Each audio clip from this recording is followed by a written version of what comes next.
the PS5 scene is already ramping up. The PS5 has been officially out for a few days only, and a lot of people have been having a hard time getting their hands on one, due to limited inventory across retailers. But the hacking scene is already looking into ways to hack the PS5.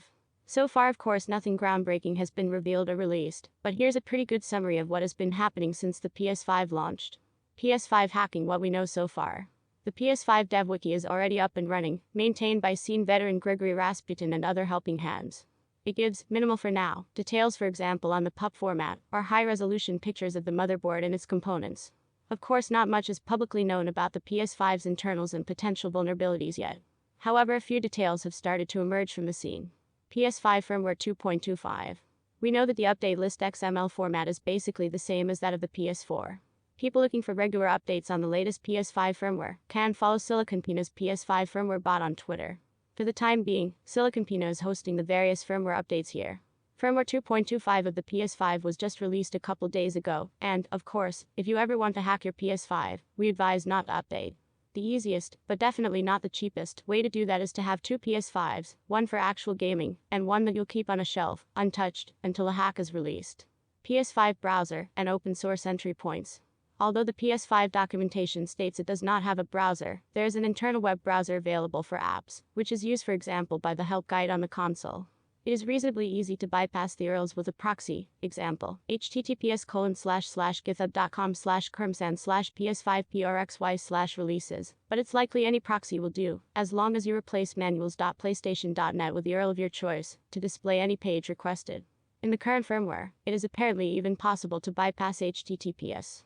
Of course, one reason hackers are looking into the web browser on the console is that it is historically a good entry point for potential vulnerabilities by loading a malicious web page.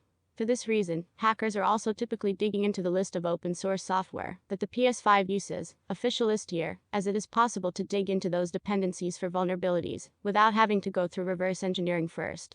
At the moment, Sony have disclosed that the PS5 uses WebKit, Cairo, Eigen, and Fmbeg. However, WebKit has grown pretty secure over time, and a few hackers have called out that looking for vulnerabilities in WebKit is much more time-consuming and fruitless than it used to be. It is likely the first entry point to crack the PS5 open will be a hardware vulnerability that will not be immediately disclosed. Other PS5 hacking tools and findings. Longtime scene developer Screw has released a series of basic tools for the PS5 at https://github.com/skfu/ps5tools. For now, these tools can help analyze and extract files in the following formats: CNT, FIT, SLB2. Sunpack still handles PS5 PUP files, according to its dev Zakaxao. Developer Skstev has started looking into PS5 camera internals, and has provided details on the PS4 camera adapter for PS5.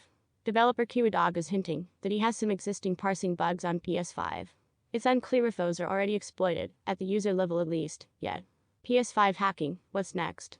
As you can see, there is already a lot of activity on the PS5 scene. This is not surprising in the early days of the console. Time will tell us if any of this initial research will lead to an active hacking scene and a jailbreak on the PS5.